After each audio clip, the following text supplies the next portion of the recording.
Hey everyone, so this is take two, and I'm hoping you can hear me this time.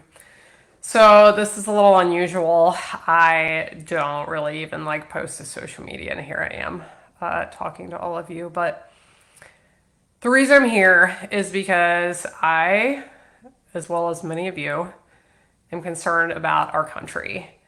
And we've chosen in many ways to respond by, let's say, burying our head in the sand and turning the news off because we just can't handle listening to it anymore. Or we are looking at it like that's a hot mess, but I can't do anything. Like what am I gonna do? Like maybe you want to do something, but what you know we look at that and they're like, well, how am I going to fix? I can't fix that. And yes, so we respond in these ways. Some of us are responding by making funny memes about the appalling things going on in our country, and then we laugh at it, think it's hilarious. And like, it's not funny. It's not funny at all. If the world is laughing at us, and if our enemies who want to destroy us are laughing at like it's not funny. So we friends have to choose how we're going to respond to this.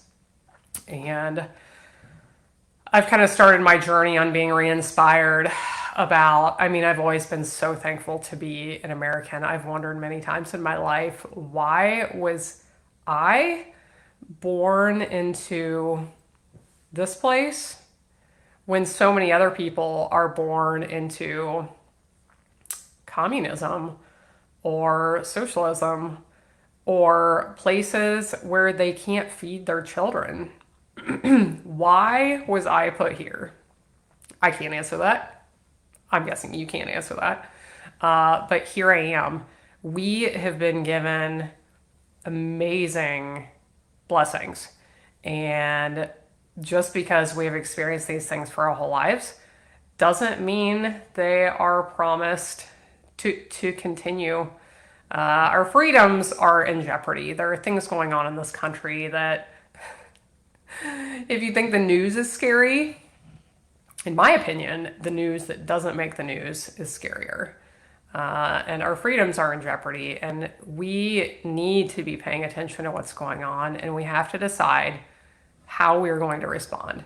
Each one of us has a place, each one of us has something that we can do to respond to this.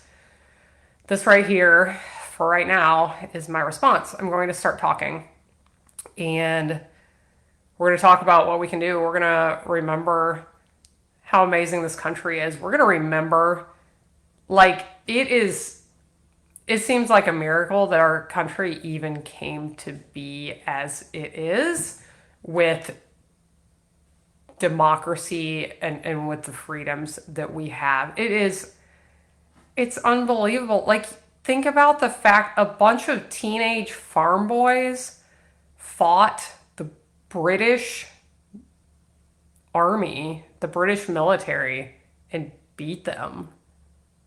What? Like, we didn't have any money? They It's unbelievable. We have stopped talking about our history. We've stopped talking about these heroes and the things they sacrificed for our country. Here lately, my daughter and I still read books at bedtime at the age of 10. And here lately, we've been reading these. It's a series of books called Who Was, and they're about different people in history. And here lately, we've been reading ones about the founders of our country, and they are amazing people. We have lost touch in the. Do you know our country is almost 250 years old? Is anybody talking about this? In 2 years, it's going to be 250 years. Like, that's something to celebrate, right? Is anybody talking about this? So we've been reading about these founders of our countries, but we have lost touch. They're like these old guys with wigs on our money, and like, how do we connect with that? I don't know. And then we remember the fact that they owned slaves, some of them, and now they're horrible and awful people, and we should forget the fact that they ever existed And our country is clearly a disaster because they're the ones that formed it. And we have to remember who we are. Okay? None of us are perfect. We've all made mistakes. Was it good that they owned slaves? No. Is that a part of our nation's history we would like to forget? Yeah. Did our nation fight to potentially destroy itself? To eliminate slavery? Yeah, that happened too. So let's remember that part. None of us are perfect. Our nation is not perfect. We have to, clearly it's not perfect right now. Our nation's been through a lot of tough things, and we look at what's going on, and whatever is going on right now, it doesn't look very good. And we're in a tough spot, but we have to decide how we're going to respond.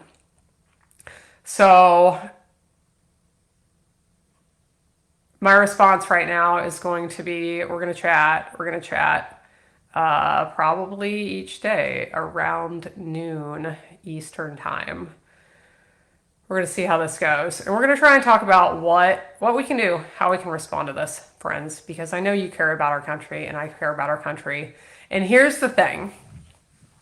Here's something to think about, okay? So yeah, you care about what's going on, but what are you going to do about it? I mean, I don't want to get uncomfortable and start like talking to the world on social media about what's going on because that's scary and whatever, uncomfortable. I don't want to.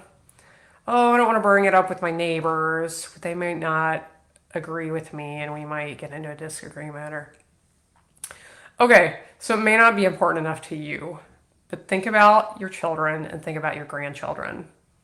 Is it important enough for them that we do something and we respond to what's going on? Is it important enough for them? So we're going to talk about what we can do.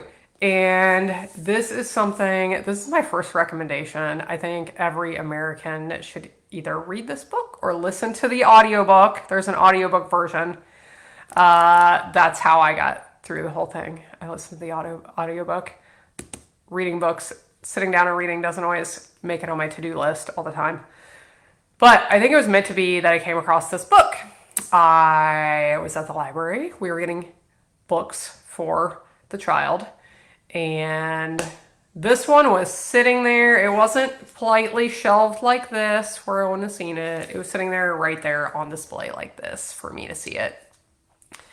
And I was getting ready to be on a trip, be out of town for a week with a lot of driving time. And I was like, yep, I'm going to have time to read. I think I need to read this. So I got the book, but then ended up listening to the audiobook, and that was the way it got done. But this is a very important book, in my opinion. It's going to remind us who we are. It's going to remind us what we have been blessed with. It's going to remind us we have something to fight for, and it's going to remind us that we each have a part to play, and start talking about some of the things we can do, you and I, in our homes, in our towns, in our neighborhoods, wherever we're at, to respond to all of this. So hope you'll join me in this little journey. Share it. Comment, like, follow me. Come looking for me if you don't see these, because they may not get shared very well, because that's the way things go. And that's what I've got for today. Bye, everybody.